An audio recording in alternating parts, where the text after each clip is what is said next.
Ngayon to guys. Ulam ko is fish. Isda. Halikaon tayo.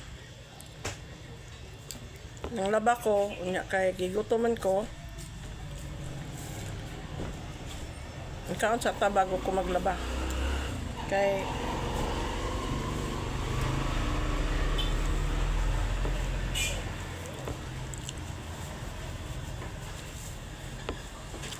mabugas guys, oh. Yan yung rice namin. Red rice yan, red rice.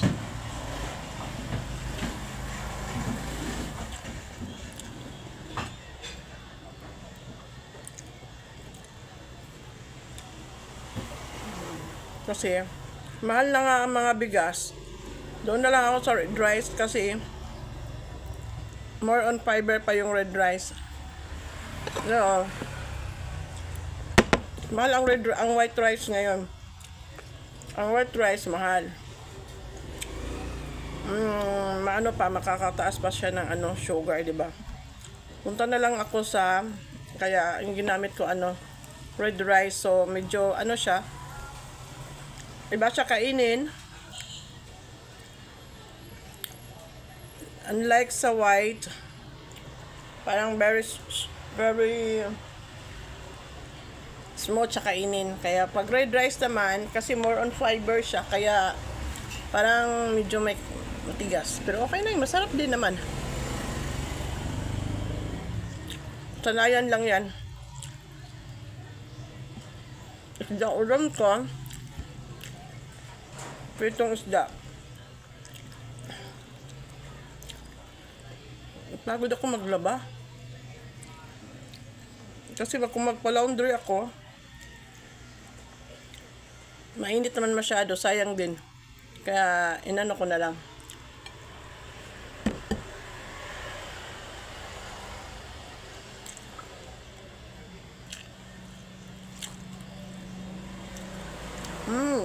Tapos may sawsawan ako. Masarap yung sawsawan ko guys.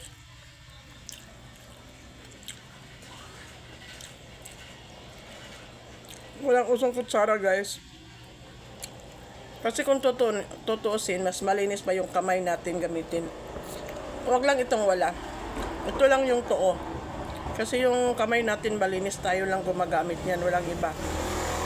Unlike sa kutsara, maraming bunganga nakapasok niyan. Kaya pag pumupunta din ako ng mga restaurant, I prefer to use my hands.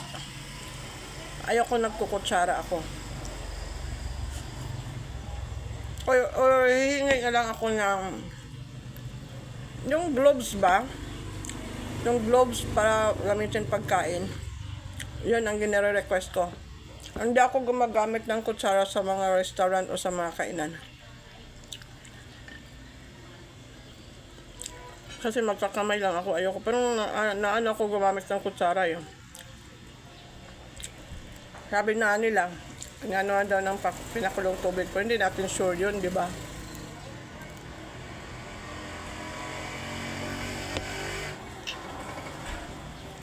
Kaya ako, gumagamit na lang ako ng gloves para pag kumain ako. Hindi naman sa nang didiri. Actually, hindi diri, pero iwas tayo. Mahirap magkasakit guys. My God. Mahirap magkasakit talaga. Kaya iwas-iwas lang tayo kung may iwasan naman. Hindi sa pag-i-inerte yun. Basta ayaw kong gumagamit ng kutsara sa labas pag kumakain kami sa labas.